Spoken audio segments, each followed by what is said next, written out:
उपलक्षित भएको आत्मा भनेको स्वरूप छ जसको त्यस्तो कालाधीन गुण परिणाम कालाधीन भनेको अब कालको अधीनमा भएर गुणको परिणाम गर्दै गर्दै गर्दै जीव गर्भ जीवात्मा छ गर्भमा जसको त्यस्तो भगवत दृष्टिगोचर भगवानको सङ्कल्पले कल्पित भएको जो विषय हो त्यस्तो आत्मा परमात्मा भगवान परमात्मा मकः सन् अस्य विश्वस्य शिश्रिक्षया यो सारा जगतको रचना गर्ने इच्छाले सङ्कल्पले अहङ्कार आदिलाई सृष्टि गर्नुभयो। आत्मनाम स्वात्मनाम व्यकरोत् आफैलाई नै यो अहङ्कार आदिको रूपमा परिणत गराउँदै गराउँदै जानुभयो। अब यहाँ जति पनि वेदान्त दर्शनका अनुयायीहरू हुनुहुन्छ उहाँहरू सबैको एउटै अभिप्राय र एउटै मत के छ भने यो सारा जगतको उपादान कारण चाहिँ ब्रह्म नै हो भनेर यही कुरा मान्नुहुन्छ र ब्रह्म भनेको परमात्मा नै। अब ब्रह्म भनेको भोक्ता भोग्यम प्रेरितारम च मत्वा भोक्ता भोग्य र प्रेरिता यो त्रयम प्रोक्तम सर्वम प्रोक्तम त्रिविधम ब्रह्ममेतत् यो सबै मिलाएर ब्रह्म हो हैन। भोक्ता भनेको जीवात्मा, भोग्य भनेको प्रकृति र प्रेरिता भनेको परमात्मा। त्यो परमात्माकै शरीर भएको हुनाले परमात्मादेखि भिन्न होइन, त्यही भएर एक केवल अद्वैत आदि शब्दहरूले परमात्मालाई बताइएको हो। र यसरी शिश्रिक्षया स्रष्टुम विश्वस्य अस्य शिश्रिक्षया यो सारा ब्रह्माण्डको रचना गर्ने इच्छाले आत्मानम आफैलाई व्यकरोत् आत्मानम आफैलाई भगवानले विकारमा प्राप्त गराउँदै गराउँदै भनेको यो विविध रूपमा अकरोत् यो विविध रूपमा वृद्ध गराउँदै भनेको परिवृद्ध गराउँदै गराउँदै अगाडि बढाउनुहुन्छ। र महत्तत्वात् परमात्माबाट यो महत्तत्व जब बाहिर आयो भनियो त्यो महत्तत्व विकुर्वाणात् महत्तत्वात् यो विकारमा प्राप्त हुने भएको भनेको विकार भनेको वृद्धि, यो विकसित विकासोन्मुख अवस्थालाई नै विकार भनिन्छ। यो विकासोन्मुख अवस्थामा प्राप्त भएको जुन महत्तत्व हो त्यो पनि विकास अझै विकास हुँदै हुँदै जाँदा अहम तत्त्वम व्यजायत यो 29 श्लोकमा भनिन्छ। महत्तत्वाद् विकुर्वाणात् अहम तत्त्वं व्यजायत कार्यकारणकर्त्रात्मा भूतेन्द्रिय मनोमयः कार्यकारणकर्त्रात्मा भूतेन्द्रिय मनोमयः विकुर्वाणात् विकारम प्राप्नुवतः यो विकारलाई विविध आकारलाई प्राप्त गर्दै गर्दै जाने भएको जो महत्तत्व छ महत्तत्व कार्य कारण कर्त्रात्मा कार्य भनेको शरीर र कारण भनेको इन्द्रिय तयो कर्त्रात्मा कारणभूत तिनीहरूको पनि कर्तात्मा भनेको कारणभूत। अतः भूतेन्द्रिय मनोमय भूत भनेको पञ्चमहाभूत र इन्द्रिय भनेका 10 इन्द्रिय मन समेत इन्द्रिय मनोमय 10 इन्द्रिय र मन समेत 11वटा इन्द्रियले युक्त भएको यस रूपले परिणाम स्वभाव यस रूपमा परिणामलाई प्राप्त गर्ने स्वभाव भएको अहम तत्त्वम जो अहङ्कार तत्त्व हो त्यो चाहिँ व्यजायत भनेको प्रकट भयो। अब त्यो अहङ्कार कति प्रकारको हुन्छ त? महत्तत्वबाट यो सूक्ष्म रूपले भन्दाखेरि चाहिँ छोटकरीमा भन्दाखेरि महत्तत्वबाट अहङ्कार प्रकट भयो। यो सृष्टिको क्रममा परमात्माकै यो बीज स्वरूप परमात्माबाट पहिले चाहिँ तम शब्दवाच्या प्रकृति बाहिर आइन्, त्यसबाट अविभक्त तम परमात्मासँग भएको अवस्थामा चाहिँ अविभक्त तम परमात्माबाट बाहिर निस्किने बित्तिकै विभक्त तम, त्यो विभक्त तमबाट अव्यक्त, अव्यक्तबाट महत्तत्व, महत्तत्वबाट अहङ्कार। अब यो अहङ्कार कति प्रकारको हुन्छ भन्दा 3 प्रकारको हुन्छ, जसलाई हामीहरू सात्विक अहङ्कार, राजस अहङ्कार र तामस अहङ्कार भनिन्छ। यसको 30 श्लोकले विवरण गर्दैछ। वैकारिकस्तैजसश्च तामसस्येत्यहं त्रिधा अहं तत्त्वाद् विकुर्वाणान् मनोवैकारिकादभूत् वैकारिकाश्च ये देवा अर्थाभिव्यञ्जनं यतः। अहङ्कार विभागमा अहङ्कारलाई अहङ्कारको विभाग बताउँदै हुनुहुन्छ कि वैकारिक शब्दको अर्थ सात्विक। वैकारिक भनेको सात्विक, त्यहाँ त्यसैमा अहङ्कार जोडिँदाखेरि सात्विक अहङ्कार भयो। वैकारिक भनेको सात्विक अहङ्कार, तैजस भनेको राजस अहङ्कार र तामस भनेको भूतादि भनिन्छ, जसलाई तामस अहङ्कार अथवा भूतादि पनि यसको नामान्तर हो। इति इत्थम यस्तो प्रकारले अहम अहङ्कार त्रिधा यो अहङ्कार चाहिँ 3 प्रकारको हुन्छ।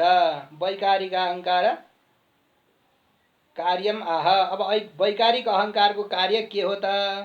वैकारिक भनेको चाहिँ सात्विक अहङ्कार। अब यो सात्विक अहङ्कारले के काम गर्छ त्यसको कार्य विभाजन पनि गरिँदैछ। सात्विक अहङ्कारले यो मन, सात्विक अहङ्कारबाट मनको निर्माण अथवा मनको उत्पत्ति हुन्छ हैन। जब शरीरमा सत्वगुण बढ्दै बढ्दै जान्छ नि, त्यहाँबाट सत्वात् सञ्जायते ज्ञानम भनिन्छ। र सत्वगुणकै क्रिया के हो भने सत्वगुणबाटै उत्पन्न भएको मन हो। र सत्वगुणबाट, रजोगुणले सहायता गरिएका सत्वगुणबाट 5वटा ज्ञानेन्द्रिय र 5वटा कर्मेन्द्रिय पनि भए। त्यसैलाई यस श्लोकद्वारा भनिँदैछ कि ये देवाः वैकारिका अहङ्कारान् मनोवैकारिकादभूत वैकारिक से देवा अर्थाभिव्यञ्जनम यतः। जुन वैकारिक देवा भनेका इन्द्रियहरू, यहाँ देव शब्दको अर्थ अरू देवता भन्ने अर्थ नभएर इन्द्रियहरू नै हुन्, ज्ञानेन्द्रिय र कर्मेन्द्रियहरू। वैकारिका सात्विक अहङ्कार कार्यभूता, सात्विक अहङ्कारको कार्य रूपले प्रकट भएका वैकारिक जो सात्विक अहङ्कारको कार्य रूपले प्रकट भएका जो वैकारिक इन्द्रियहरू छन्, ज्ञानेन्द्रिय र कर्मेन्द्रियहरू छन्, मन समेत 11वटा इन्द्रियहरू छन्। यिनी इन्द्रियहरूले के गर्छन् त भन्दा यिनको कार्य बताइँदैछ। यिनको कार्य हो अर्थाभिव्यञ्जनम, अर्थको अभिव्यञ्जन हुनु भनेको पदार्थलाई जान्नु, जान्ने सामर्थ्य हुनु हैन। जस्तो शब्द स्पर्श रूप रस गन्ध इत्यादि छन् नि, तिनलाई थाहा पाउनु, जान्नु।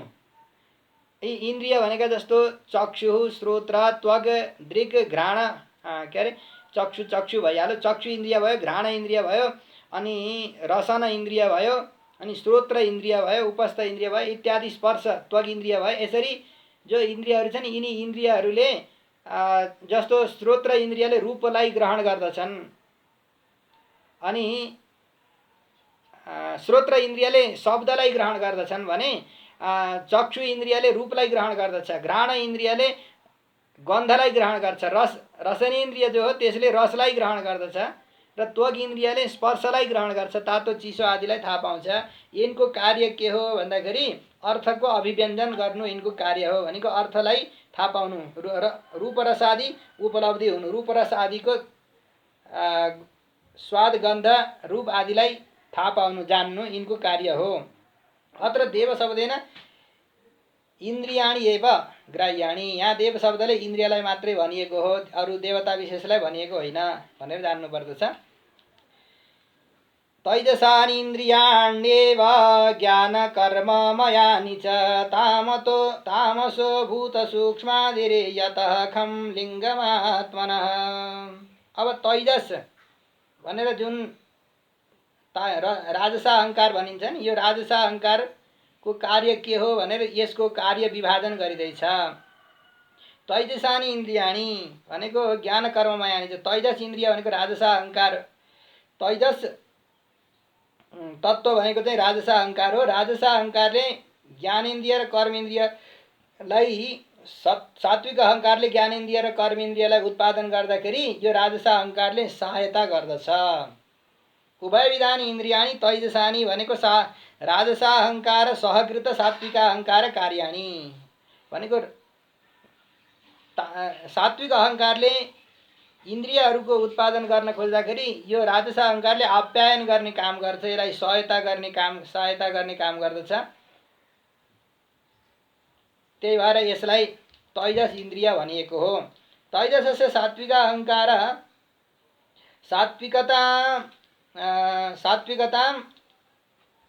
सात्विक तामस अहङ्कारयोः अनुग्राहकत्वेन पृथक् कार्य अभावात् अनुग्राहकतैव तैजसस्य कार्यता। वस्तुतः यो तैजस अहङ्कार जो छ नि, राजसा अहङ्कार भनेर प्रसिद्ध भएको तैजस अहङ्कार, यसले कुनै वस्तुको उत्पादन आफै स्वतन्त्र रूपले गर्दैन। यसले तामसा अहङ्कारले भूतादिलाई सृष्टि गर्न खोज्दाखेरि, भूतादि भनेको पञ्चमहाभूतहरूलाई पञ्चतन्मात्रा र पञ्चमहाभूत बनाउन खोज्दाखेरि यो तैजस अहङ्कार नाम भएको राजसा अहङ्कारले सहायता गर्दछ। र सात्विक अहङ्कारले इन्द्रिय र इन्द्रियका अधिष्ठात्री देवताहरू निर्माण गर्दा त्यसबाट यसले चाहिँ सहायता गर्दछ। यसले आप्यायन गर्ने मात्रै हो, बिचमा बसेर। पहिली सात्विक अहङ्कार छ, सात्विक अहङ्कारले सहयोग गरिएको राजस अहङ्कारले सहयोग गरिएको सात्विक अहङ्कारबाट इन्द्रिय र इन्द्रियका अधिष्ठात्री देवता उत्पन्न हुन्छन् भनियो। र यतातिर राजस अहङ्कारले सहयोग गरेका तामस अहङ्कारबाट पञ्चतन्मात्रा र पञ्चमहाभूत हुन्छन्। यो स्वतन्त्र रूपले राजस अहङ्कारले कुनै पनि कार्य गर्दैन, यसले सहयोग मात्रै गर्ने हो। यसमा छर्लङ्ग हुनुपर्दछ। कुनै पनि अध्ययन गर्ने वा कथा श्रवण गर्दाखेरि यो तीनवटा जो अहङ्कार भनेर बताइएको छ, यो श्रोता अथवा अध्येताले जान्न पर्ने कुरा। यहाँ यद्यपि यहाँ भन्दाखेरि तैजसानि इन्द्रियाणि एव ज्ञानकर्ममा तैजस इन्द्रिय भनेको तैजस त अहङ्कारले चाहिँ इन्द्रियहरूलाई उत्पादन गर्छ भनिएको भए पनि तैजसले चाहिँ उत्पादन गर्ने होइन, त्यसले सहायता मात्रै गर्ने हो भनेर छर्लङ्ग हुनुपर्दछ। भूतादेह आत्मनः परमात्मनः लिङ्गम ज्ञापकम शब्द तन्मात्रम तथा शब्दात् खम आकाशम। अब भूतादि अहङ्कारबाट के हुन्छ त भन्दाखेरि भूत सूक्ष्मादि यतः खम लिङ्गमात्मनः। तामस अहङ्कारबाट चाहिँ भूत सूक्ष्मादि भनेको शब्द स्पर्श रूप रस गन्ध यी पाँचवटा तन्मात्रा उत्पन्न हुन्छन् र एक एक तन्मात्राबाट एक एक तत्त्वको उत्पत्ति हुन्छ भनेर अगाडि क्रमैले 32 श्लोकबाट 35 श्लोकसम्म बताइँदैछ कि कालमायां सयोगेन भगवद् वीक्षितं नभः नवसोऽनुसृतं स्पर्शं विकुर्वन्निर्ममे नीलम।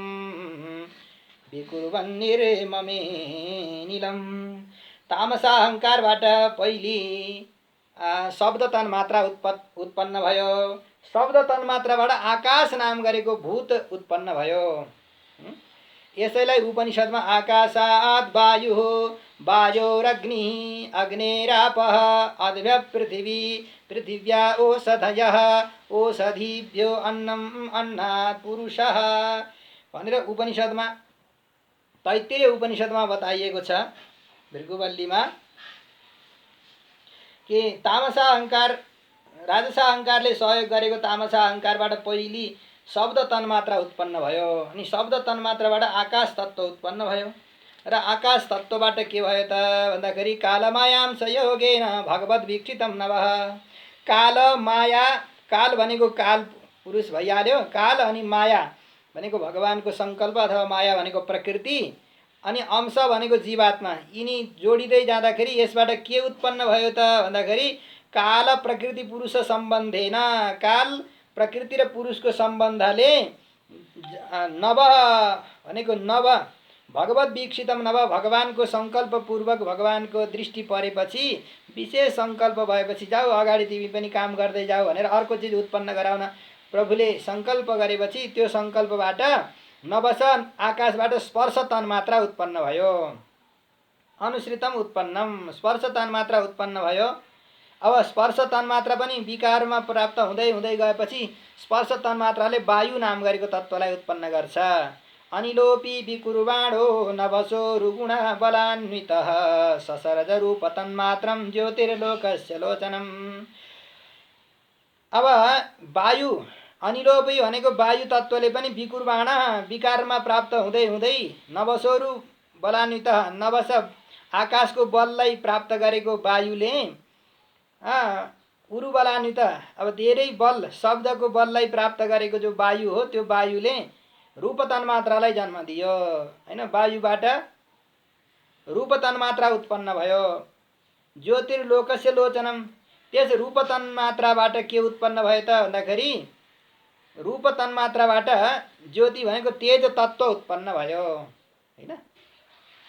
यसरी पञ्चमहाभूतहरूको सृष्टि हुने क्रममा रूप तन्मात्राबाट तेज तत्त्व उत्पन्न भयो। अब त्यो अनिलेन अन्वितम वायु र सँगसँगै वायुले युक्त भएको ज्योति भनेको तेज तत्त्वबाट विकारमा प्राप्त हुँदै हुँदै हुँदै जाँदाखेरि रस तन्मात्रा उत्पन्न भयो। यो कुरा बताइँदैछ 34 श्लोकमा। अनिलेनान्वितं ज्योतिर्विकुर्वत परवीक्षितम् आदत्ताम्बो रसमयं कालमायां संयोगतः। कालमायां संयोगतः, काल र माया भनेको प्रकृति अनि अंश भनेको जीवात्माले युक्त भएको भगवद् वीक्षितम भगवानले परवीक्षितम छ नि। परवीक्षितम भनेको भगवत सङ्कल्प प्रेरितम भगवानको सङ्कल्पले प्रेरित भएको अनिलले स्पर्श गुणेन अनिलेन नभसोऽपि उपलक्षणम, आकाशको पनि उपलक्षण भएको स्पर्श गुण भएको अनिलद्वारा शब्द स्वगुणेन रूपेण रूपले युक्त भएको जो ज्योति तत्त्व तेज तत्त्व तेज अग्नि तत्त्व भनौँ, तेज तत्त्व वायुरग्नि भनेर उपनिषदमा बताइएको छ। त्यो तेज तत्त्वबाट के भयो त भन्दाखेरि रस तन्मात्रा उत्पन्न भयो। अनि रसबाट के हुन्छ भन्दाखेरि रसबाट जलको उत्पत्ति हुन्छ। आदत्ताम्बो रसमयं कालमयं संयोगतः ज्योतिषाम्बोऽनुसंसृष्टं विकुर्वद् ब्रह्मवीक्षितं महिं गन्धगुणामादात् कालमयं संयोगतः। रस तन्मात्रा उत्पन्न भयो, रसबाट जल तत्त्व उत्पन्न भयो। जल तत्त्व कालमयं संयोगतः, रसमयम भनेको जलम, जलको उत्पत्ति भयो। जलबाट के भयो भन्दाखेरि गन्ध तन्मात्रा उत्पन्न भयो। गन्ध तन्मात्राबाट पृथ्वी तत्त्व उत्पन्न हुन्छ हैन। तत्र गन्धवती पृथ्वी भनिन्छ नि। गन्धनिष्ठा ध्येयता निरूपताधिकरणताश्रयत्वम पृथिव्या लक्षणम भनेर पृथ्वीको लक्षण गर्दा नैयायिकहरूले गन्धवती पृथ्वी भन्नुहुन्छ। तादि द्विविधा नित्या अनित्या च। तो रस तन्मात्राबाट जल तत्त्व उत्पन्न भयो भने जल तत्त्वबाट गन्ध तन्मात्रा उत्पन्न भयो, गन्ध तन्मात्राबाट पृथ्वी। यही कुरा बताइँदैछ अब 35 श्लोकमा कि ज्योतिषाम्भोऽनुसंसृष्टं विकुर्वद् ब्रह्मवीक्षितं महिं गन्धगुणामादात् कालमायां संयोगतः। उपलक्षणं शब्दस्पर्श रूपरसैः। शब्द स्पर्श रूप रस यी चारवटा, शब्द स्पर्श रूप रस यी चारवटा तन्मात्राहरूले अनुसृष्टम युक्त भएको, अन्वितम युक्त भएको, ब्रह्म वीक्षितम भगवत वीक्षितम भगवत सङ्कल्पले प्रेरित भएको कालमायांश योगतः काल प्रकृति र जीवात्माको योगले गर्दाखेरि यसमा पनि विकार प्राप्त हुँदै हुँदै हुँदै गएर रस तन्मात्राबाट अम्ब भनेको रस तन्मात्राले युक्त भएको जल, अम्ब जल, जल तत्त्वबाट गन्ध गुणा गन्धवती पृथ्वी, जलबाट गन्ध, गन्धबाट गन्धको गुण भएको पृथ्वी, मही आदत्त भनेको आधात भनेको ससर्ज सृष्टि गर्नुभयो। यसरी पञ्चतन्मात्रा अनि ती पञ्चतन्मात्राबाट पञ्चमहाभूतहरूको उत्पत्ति भयो। अब यहाँ क्रमैले यिनका गुणहरू कुन कुनमा कति कति गुणहरू रहेका हुन्छन् भनेर त्यो अगाडि 36 श्लोकमा बताइन्छ। भूतानां नवादीनां यद् यद् भव्यावरावरं तेषां परानुसंसर्गात् यथा संख्यं गुणान् विभुः। हे मङ्गलमूर्ति, भव्य भन्ने शब्दको अर्थ यो विदुरजीको विशेषण हो। हे भव्य, हे मङ्गलमूर्ति, हे विदुर, नव आदिनां भूतानां नव आदि गरेका महाभूतहरूको मध्ये यद् यद् अवरम अवरम जो उत्तरोत्तर छन् वायु आदिहरू तिनको कार्य र परस्पर अनुसंसर्गात परस्परमा उनीहरूको अनुसंसर्ग पञ्चीकरण प्रक्रियाद्वारा एकमा अर्को मिल्दै मिल्दै आउँदाखेरि या संख्या तथा गुणान् विदुः, जति जति संख्या बढ्दै जान्छ त्यति गुण पनि बढ्दै बढ्दै जान्छ। तथा यी आकाशस्य एको गुण, आकाशको एउटा गुण छ शब्द। वायुमा दुईटा गुण छन्, शब्द र स्पर्श हैन। वायु भनेको हावा सर्र चलेपछि शब्द पनि आउँछ अनि त्वक इन्द्रियले थाहा पनि पाउँछ हैन, स्पर्श गुण पनि थाहा हुन्छ। यसरी वायुमा दुईवटा गुण शब्द र स्पर्श रहेका छन् भने तेजसः, तेजमा शब्द स्पर्श रूप। तेज भनेको तेज तत्त्व जो अग्नि तत्त्व हो नि, त्यसमा के रहेको हुन्छ भन्दा जब अग्नि भर गर्दाखेरि त्यसमा शब्द पनि हुन्छ। अग्निको ज्वाला बल्दाखेरि त्यहाँ शब्द पनि हुन्छ। अनि अग्निको स्पर्श पनि थाहा पाइन्छ। अनि रूप, अग्निको रूप पनि हुन्छ। अब पहेँलो अथवा रातो बलेको हुन्छ, अग्निको रूप पनि हुन्छ। यसरी तेज तत्त्वमा चाहिँ 3वटा गुण रहेका हुन्छन्। र अब जलमा चाहिँ के हुन्छ त भन्दाखेरि 4वटा गुण रहेका हुन्छन्। जलमा शब्द पनि रहेको हुन्छ, छङ छङ गर्दै, अब कुरुरु गर्दै कहीँ कस्तो आवाज हुन्छ नि, जल भरिँदै गएको छ भने त्यो आवाज पनि त्यसबाट सुन्न सकिन्छ। कल कल गरेर बगेको नदीको पनि स्वाँ गरेर कहीँ कल कल गरेर कहीँ छङ छङ गरेको आवाज पनि आउँछ। जलमा शब्द पनि छ अनि जल छुँदाखेरि स्पर्श पनि थाहा पाइन्छ। तातो चिसो चाहिँ अब मूल स्वरूप हो, तर कहिलेकाहीँ उपाधिले गर्दा तातो स्पर्श पनि हुन्छ जलको। त्यसरी जलमा शब्द छ, स्पर्श छ, जलको रूप पनि छ शुक्ल रूप छ जलमा। त्यस्तै गरेर जल पिउँदाखेरि त्यहाँ रस पनि थाहा पाइन्छ, रस पनि रहन्छ। यसरी 4वटा गुण जलमा रहेका हुन्छन्। तर पृथ्वीमा चाहिँ के हुन्छन् भन्दा 5वटा गुण रहेका हुन्छन्। पृथ्वी तत्त्वमा शब्द, स्पर्श, रूप, रस, गन्ध। पृथ्वीमा शब्द पनि छ, स्पर्श पनि छ, अनि रूप पनि छ र गन्ध पनि छ। यसरी 5वटा गुणले युक्त भएकी पृथ्वी। एते देवा कला विष्णु कालमायां सलिङ्गिनः नानात्वात् स्वक्रियानि साह प्रोचु प्राञ्जलयो विभुम। यी देवा यो परस्परमा पञ्चीकरण प्रक्रियाले यिनको सम्मेलन नगरिएको हुनाले ब्रह्माण्डको उत्पत्ति गर्न यिनीहरू समर्थ भएनन्। महदादि पृथिव्यान्तानि भूतानि महत्तत्वबाट पृथ्वीसम्मका सम्पूर्ण भूतहरू मिलेर यी छरलिएका इँटा जस्ता भए कि यिनबाट घर बनेन। अब यिनलाई जोड्ने काम गर्नु पर्यो भनेर यिनका भित्र बस्ने जो चैतन्य शक्ति हो, अब त्यहाँ बसेका चैतन्य शक्तिलाई नै यहाँ देव भनेर बताइएको छ। तिनीहरूको तर्फबाट वेद पुरुषले भगवानसँग प्रार्थना गर्नुहुन्छ, हे प्रभु अब हामीहरूलाई जोड दिन पर्यो भनेर। वेद त सबैका वाणी हुन् नि त, र यो सृष्टिमा परमात्माले गरेका यी सृष्टिका पदार्थहरू जो छन् यिनी सबैले मिलेर परमात्मासँग प्रार्थना गर्दैछन् भन्ने कुरा यस श्लोकमा 37 श्लोकमा बताइँदैछ। अब यहाँ पदको अर्थ के हो भने कालमायांश लिङ्गिनः कालमायांश रूपाणि लिङ्गानि सन्ति तस्य कालमायांश लिङ्गिन। काल भने काल, माया र जीव शरीर भएका विष्णु हो कला, भगवानका कला शरीर भूत यी महदादि तत्त्वहरू जो छन्। एते महदादयः महदादि तत्त्वहरू जो छन् देवाः देवस्य भगवतः शरीरत्वात्, यो भगवानको शरीर भएको हुनाले यिनलाई पनि देव भनेर बताइएको। यी स्वतन्त्र रूपले देव भएर यिनले प्रार्थना गर्ने सामर्थ्य त छैन, तर यिनका तर्फबाट श्रुतिले पनि भन्नुहुन्छ हन्ताहमिमाः तिस्रो देवताः भनेर उपनिषदमा पनि बताइएको छ। यी 3वटा देवता पृथ्वी जल तेजलाई 3वटा देवता भनेर उपनिषदमा पनि आएको छ, र यिनलाई यहाँ देवता भन्न खोजिएको चाहिँ भगवानको शरीर भएको हुनाले यिनको तर्फबाट नानात्वाद यो अलग अलग पृथक पृथक भएको हुनाले परस्पर सम्बन्ध अभावात यिनलाई पञ्चीकरण प्रक्रियाद्वारा सम्बन्धित परस्परमा एकलाई अर्कोमा नमिसाएको हुनाले, जस्तो आटामा आटा भन्छ नि पिठोमा पानी हालेर मुछेर गुथेर गोला पारेर अनि पकाएपछि पो रोटी खाना हुने हुन्छ त। त्यो पिठो छरल त्यत्तिकै बाटामा राखेर त रोटी बन्दैन हैन, त्यही पिठो मात्रै लगेर तावामा घुमाउँदाखेरि पनि रोटी बन्दैन।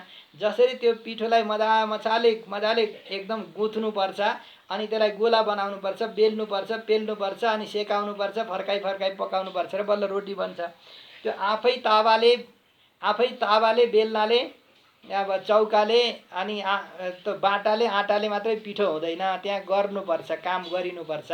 त्यस्तै परमात्माले सृष्टि गरेका यिनी चिजहरू अलग अलग भए।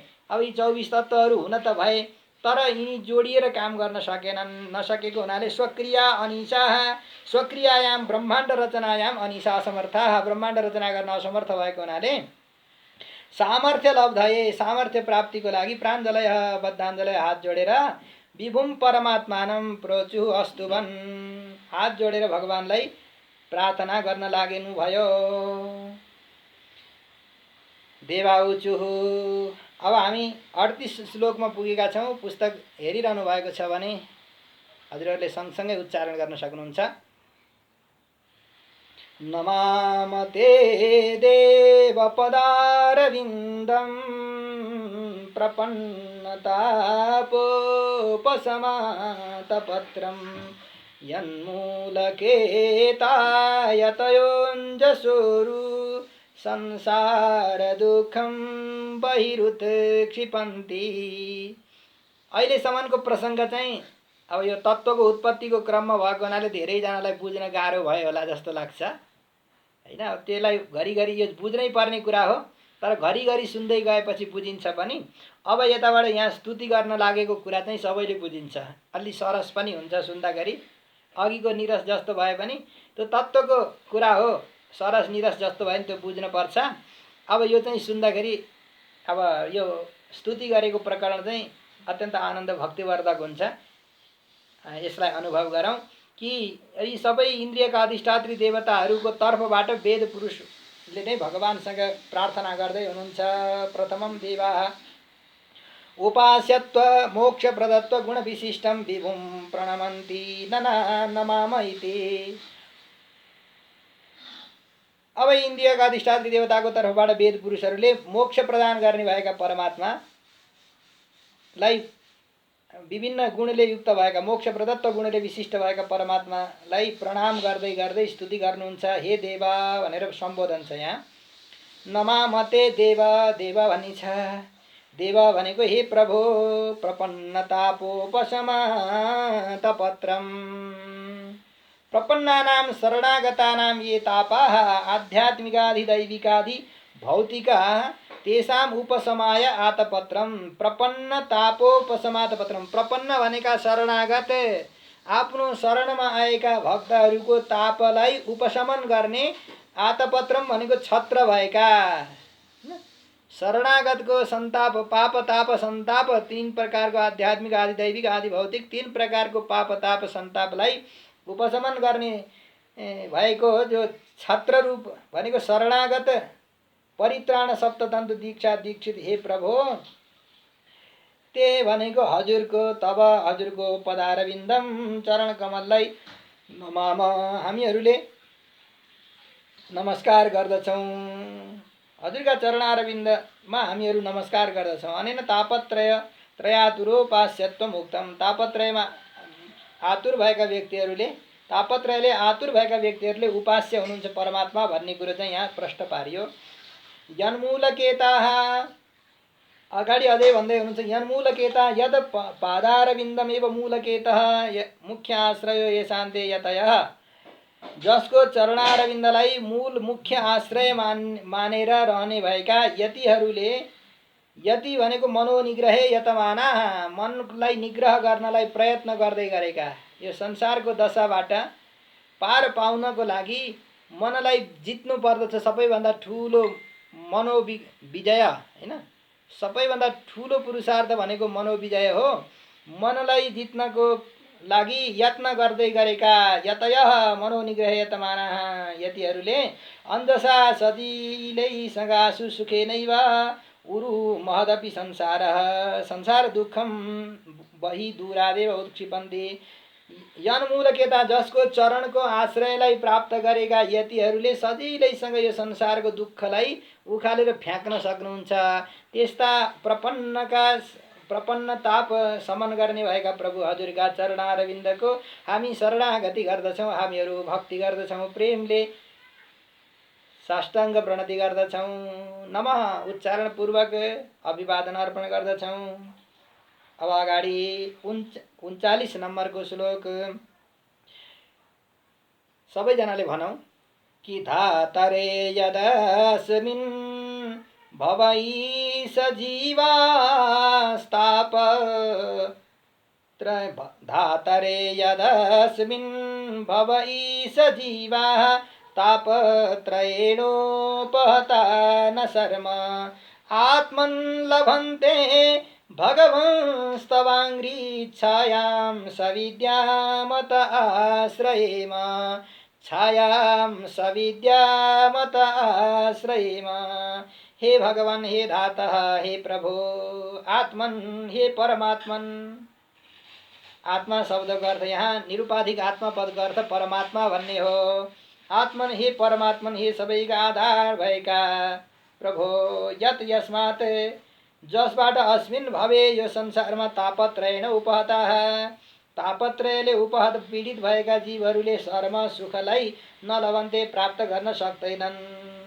अतः त्यस कारणले सविद्यां विद्या भनेको मोक्षोपाय भूता भगवत उपासना तया सहितां तब अङ्घ्रिच्छायां यो भवसागरमा हे विधाता हे आत्मा हे परमात्मा हे प्रभो यो भवसागरमा तापत्रयले पिल्सिएका झिल्सिएका व्यक्तिहरू जो हुन्छन् पीडित व्यक्तिहरू जो हुन्छन् तिनीहरूले कहीँ गएर पनि सुख शान्तिलाई प्राप्त गर्न सक्दैनन्। त्यसो हुनाले विद्या मोक्षोपायभूत हजुरको उपासना गर्दै हजुरका चरणारविन्दमा शरणागति गर्दै आएका छौँ हामीहरू र जसले सुख शान्तिको कामना गर्छन् ती सबैले पनि उपास्य हजुर नै हुनुहुन्छ। त्यही भएर जानेर हामीहरू हजुरको शरणमा आएका छौँ। ऋते यदस्मिन्निति पाठे भवत्पदाम्बुजं ऋते बिना तापत्रयेण उपहता। हजुरको चरणारविन्दलाई छोडेर यो संसारमा दुःख पाएका छन् ती छन् अथवा छौँ हामीहरूले। हजुरको चरणमा आएपछि चाहिँ यो सम्पूर्ण तापत्रय चाहिँ हजुरले मेटाइदिई बक्सिन्छ। पाप ताप सन्ताप सबै हजुरले मेटाइदिई बक्सिन्छ। अब अगाडि 40 नम्बरको श्लोक। मार्गन्ति यत्ते मुखपद मनिरैः छन्दः सुपर्णैरिषयो विविक्ते यस्याघमर्षोदसरिद्वरायः पदं पदं तीर्थपद प्रपन्नाः पदं पदं तीर्थपद प्रपन्नाः।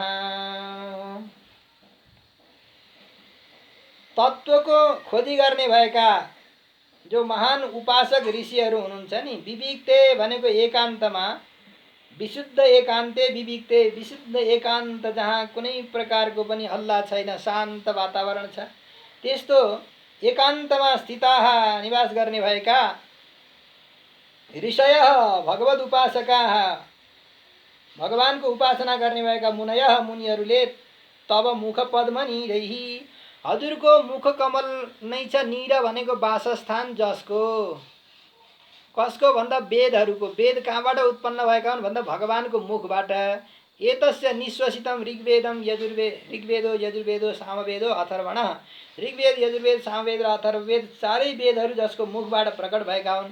त्यसो हुनाले मुख रूपी भगवानको मुख रूपी गुणमा गुण भनेको नीड भनिन्छ संस्कृतमा, नेपालीमा चराहरूले जो रुखमा गुण बनाएर बसेका हुन्छन् नि, ती रुखमा गुण बनाएर बस्ने चराहरूको गुण रुख भए जस्तै, रुखमा गुण भए जस्तै वेदहरू पनि भगवानको मुख रूपी गुणबाट उत्पन्न हुन्छन् हैन। गुण नीड गुण भनेको यहाँनेरि चाहिँ त्यो मुख पद्मनिरैः तब मुख यत्ते तब मुख पद्मनिरैः छन्दः सुपर्णै।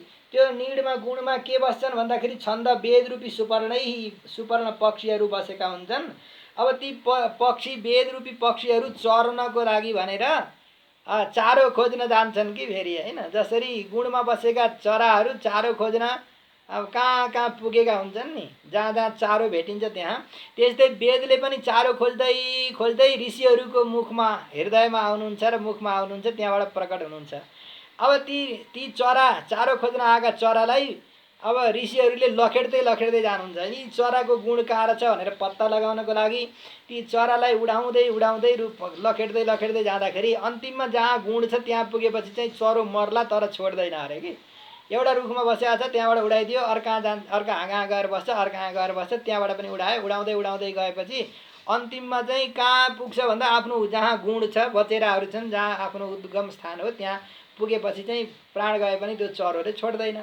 त यो चराको असली गुण कहाँ रहेछ भनेर पत्ता लगाउनको लागि कोही अब जिज्ञासु व्यक्तिले जसरी चराको गुण पत्ता लगाउन प्रयास गरे जस्तै यो वेदको तत्त्व, वेदको उत्पत्ति कहाँबाट भएको रहेछ, यो ज्ञानको अन्तिम स्थान कहाँ रहेछ भन्न जान्न खोज्ने भएका ऋषिहरूले पनि विविक्ते एकान्त स्थानमा बसेर साधना गर्दै गर्दै उपासना गर्दै गर्दै अनि त्यहाँबाट मन्त्र पढ्दै छोड्दै जानुहुन्छ। त्यसको व्याख्या र अर्थ खोजी गर्दै पिछा गर्दै गर्दै जाँदा नेति नेति भनेर नाथ भगवानमा पुगेपछि चाहिँ ती वेदहरू टक्क अडिन्छन्। छन्द कति राम्रो दृष्टान्त दिएर तत्त्वको खोजी गर्ने भएका ऋषिहरूले एकान्तमा बसेर हजुरका मुखबाट गुण, हजुरको मुख नै गुण भएर प्रकट हुने भएका वेद रूपी जो चराहरू छन्, ती चराको पनि खोजी गर्दै पिछा गर्दै गर्दै जाने भएका अध्येता ऋषिहरू उपासकहरूले तिनलाई उडाउँदै उडाउँदै हजुरसम्म पुगेर तत्त्वको पहिचान गर्नुहुन्छ।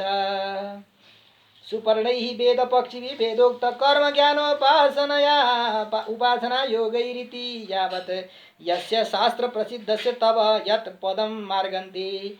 शास्त्र प्रसिद्ध भएका हजुरको पदम भनेको चरणलाई वेदमा बताइएको कर्म ज्ञान उपासना र योगद्वारा मार्गन्ती अन्वेषण गर्नुहुन्छ, खोजी गर्नुहुन्छ, परिशीलयन्ति। यस्तो तीर्थपद, तीर्थपद भनेको पवित्र चरणस्य, पवित्र चरण भएका हजुरको अथवा अघमर्षोद सरिद्वरायाः अघमर्षम पापनाशकम उदकम, पापलाई नाश गर्ने भएको उदक, उद भनेको उदक छ, जल छ, जसमा त्यस्तो ताश्च सरिता ताश्च सरितश्च त्यस्ता र सरित भनेका अरू नदीहरू पनि नदीहरूमा बराह श्रेष्ठ भएकी गङ्गाजी जो हुनुहुन्छ ती गङ्गाजीको पदम भनेको उत्पत्ति स्थान भएको हजुरको पदम शरणारविन्दको वयम हामीहरू प्रपन्ना शरणमा आएका छौँ। जुन जुन हजुरका चरणबाट माता भागीरथी गङ्गाजी प्रकट हुनुभयो त्यस्ता हजुरको हामी शरणमा आएका छौँ। जुन हजुरलाई वेद पढ्ने वैदिक ऋषिहरूले वेदको उपासना गर्दै गर्दै त्यस मार्गद्वारा वेदरूपी सुपर्णद्वारा वेदको वासस्थान भएको गुणलाई पत्ता लगाए जस्तै गरेर हामीहरू पनि तीर्थपद भएका चरण पवित्र चरण भएका जहाँबाट गङ्गाजी उत्पन्न हुनुभयो त्यस्ता हजुरको शरणलाई वरण गरेका छौँ। लौ प्रभु शरणमा पर्यौँ। सारांश यो हो। यसरी यत श्रद्धया श्रुतवत्या च भक्त्या संवृज्यमाने हृदये वधाय ज्ञानेन वैराग्यबलेन धीरा व्रजेम तत्तेऽङ्घ्रिसरोजपीठम्। श्रद्धया भनेको श्रद्धाले युक्त भएको श्रुतवत्या श्रुतिसम्मत पञ्चमहायज्ञादिरूप साङ्ग कर्मयोग युक्तया। श्रुतवत्या भनेको श्रवण गरेर ग्रहण गरिएको र श्रुतिसम्मत वेदसम्मत पञ्चमहायज्ञ आदि साङ्ग कर्मयोगले युक्त भएको भक्त्या भक्तिरूपी उपासनाया उपासनाले वैराग्य बलेन वैराग्य भनेको भोगमा आसक्तिले रहित भएको जो बुद्धि हो त्यस्तो वैराग्यको बलद्वारा तदेव बलम यस्य तेन वैराग्य रूपी बल होइन कर्म योगले युक्त भएको भक्ति योग रूपी उपासना र वैराग्यले युक्त भएको बलद्वारा ज्ञान आर्जन गरेका ज्ञानीहरूले प्रकृति विविक्त याथात्म ज्ञानेन यो शरीरभन्दा अलगै ज्ञान र आनन्द स्वरूप आत्मा हो भन्ने कुरा थाहा पाएर ज्ञान कर्मयोगानुगृहीत भक्ति योगेन ज्ञान योग र कर्मयोगले अनुग्रह गरिएको भक्ति योगद्वारा समृद्ध्यमाने संशोध्यमाने हृदयलाई पवित्र पारेर समृद्ध्यमाने हृदय अवधाय पवित्र भक्ति योगद्वारा त्यस्तो पूर्व कुराहरूले युक्त भएको भक्ति योगद्वारा पवित्र भएको हृदयमा चरणारविन्दम आधाय यद चरणारविन्दम आधाय जुन चरण कमललाई राखेर धीरा जितेन्द्रिय धीर भनेका जितेन्द्रिय उपासकहरू यद अन्वेषयन्ती जुन हजुरको पदको अन्वेषण गर्नुहुन्छ त्यस्तो अङ्घ्रि सरोज पीठम चरणारविन्दम पीठम चरणारविन्द रूप जो पीठ हो त्यसलाई नै आश्रय मानेर ब्रजेमा हामीहरू शरण पर्दछौँ शरणमा जान्छौँ हजुरको भर पर्दछौँ। यत श्रद्धया श्रुतवत्या च भक्त्या समृद्ध्यमाने हृदये वधाय ज्ञानेन वैराग्य बलेन धीरा व्रजेम तत्तेऽङ्घ्रि सरोज पीठम। अब अगाडि 42 नम्बरको श्लोक विश्वस्य जन्म स्थिति संयमार्थे कृतावतारस्य पदाम्बुजं ते व्रजेम सर्वे शरणं यदि स्मृतं प्रयच्छत्यभयं सपुंसाम् अत हरेर्भक्तानुग्राहकत्वम् अनुसन्धते। भगवान श्रीहरिले भक्तका उपरमा यस्तो कृपा गरिबक्सिन्छ त्यो भगवानको कृपाको अनुसन्धान गर्दै हुनुहुन्छ अगाडि यस श्लोकद्वारा। हे ईश्वर हे सर्वसमर्थ ईशा भनेको सर्वसमर्थ विश्वस्य जन्म स्थिति संयमार्थे विश्वस्य भनेको विश्वको जन्म स्थिति संयमार्थे उत्पत्ति पालन संहारका लागि कृतावतारस्य कृत ब्रह्मरुद्रानुप्रवेश प्रवेश स्वावतारस्य कृत अवतारस्य भनेको धारण गर्नुभएको छ ब्रह्मरुद्रादिका भित्र अनुप्रवेश गरेर अवतार जसले त्यस्ता ते तब हजुरको यत पदाम्बुजम जुन चरण कमल हो स्वपुंसाम आफ्ना भक्तहरूलाई अभयम नविदते भयम यस्मात् तस्मात् जसबाट भयम हुँदैन अभयम भनेको नविद्यते भयम यस्मात् जसमा पुगेपछि जसको आश्रयण गरेपछि कुनै प्रकारको भय हुँदैन त्यस्तो संसार भय निवर्तकम संसारको भयलाई निवर्तन गर्ने भएको सम्झनाले मात्रै संसारको भयलाई निवारण गर्ने निवृत्त गर्ने भएका ध्रुवानुस्मरणद्वारा नै भयलाई निवारण गर्ने भएका हजुरको चरण कमलमा हामीहरू ब्रजेमा आइरहेका छौँ। ब्रजेम सर्वे शरणम यदि स्मृतं प्रयच्छत्यभयं स्वपुंसाम्। अब भन्नुहुन्छ प्रभु, जसका हृदयमा हजुरका चरणारविन्दमा हुने अनुराग प्रेमा भक्ति छैन भने त्यस्ता व्यक्तिका लागि हजुर नजिकै भएर पनि भइबक्सित न। 43 श्लोकमा भन्दै हुनुहुन्छ कि यत सानुबन्धे सति देहगेहे ममाहमित्युढ दुराग्रहाणां पुंसां सुदूरं वसतोऽपि पुर्यां भजेम तत्ते भगवन् पदाब्जम्। जय श्रीमन्नारायण। यहाँ आज ब्याट्री सकिएको लक्षण बुझिएको हुनाले आजको पाठ यहाँ विश्राम गरिन्छ र भोलि यहाँबाट रहेको अध्यायलाई पुरा गर्दै गर्दै अगाडिको अध्याय पनि हामीले अध्ययन गर्नेछौँ। सबैजना महानुभावहरू जो यो फेसबुक लाइभमा अथवा गुगल मिटमा जोडिएर बस्नुभएको छ, यहाँहरू सबैलाई जय श्रीमन्नारायण भनेर विश्राम गर्दछु र युट्युबमा पनि जोडिनुभएका सबै महानुभावहरूलाई जहिले जहिले सुने पनि यहाँहरू सबैलाई पनि जय श्रीमन्नारायण भनेर अभिवादन गर्दै आजको प्रसङ्ग स्वाध्याय आजको दिनलाई यहाँ विश्राम गरिन्छ।